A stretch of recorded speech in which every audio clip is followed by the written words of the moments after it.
My name is Brian French, and this is Changing the Dialogue.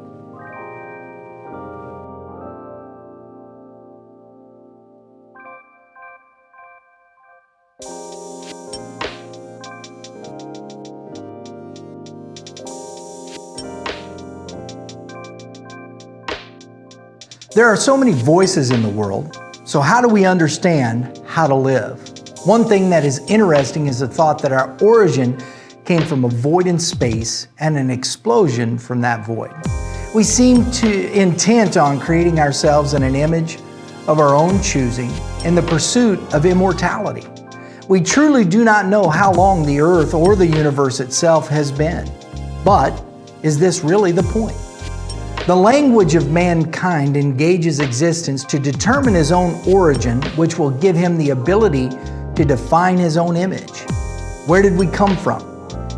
And can we answer that question no matter the source of the origin?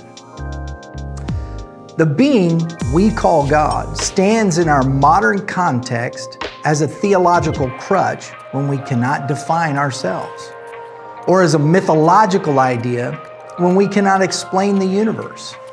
Yet science and evolution, religion and creation set in motion the language by which we determine existence. Folklore, stories of gods and goddesses, physics and biology, astronomy, chemistry, all derived from what man has discovered about the world around him. Would we ever consider that the universe and the earth were in existence before the Lord made the earth suitable for us to inhabit the planet? I believe this is one of the issues that holds man in the mindset of rebellion. We are more concerned about proving our origin of existence that we forget the most important issue at hand. We exist as we were given an image, a likeness, life. Filling the form with the components necessary to function within the physical world is as necessary as having a mind to think and reason. Just as the Father himself carries his own form in the same way with a face and feet and hands and eyes, the origin of our physical and mental capabilities. These are all necessary to be considered a son in knowledge and understanding of the house and its character of conduct.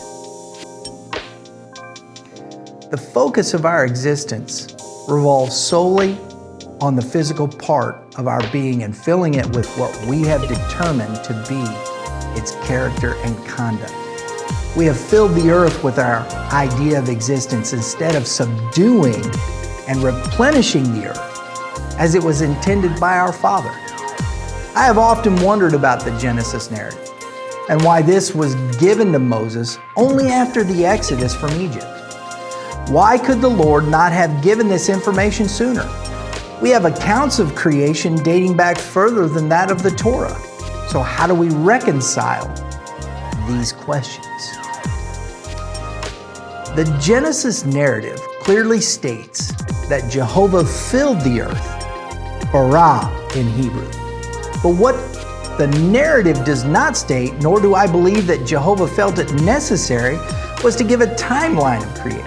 He simply states that it was evening and morning, the day when he spoke to the elements necessary to make the earth inhabitable for mankind.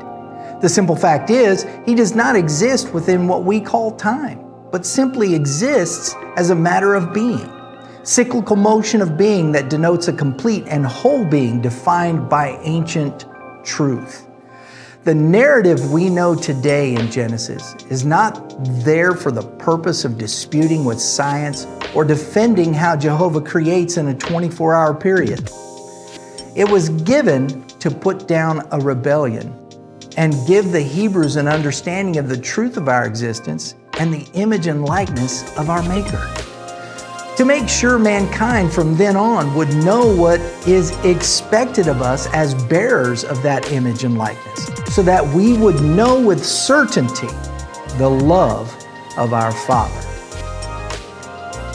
So remember to always give love, give life, and give Jesus.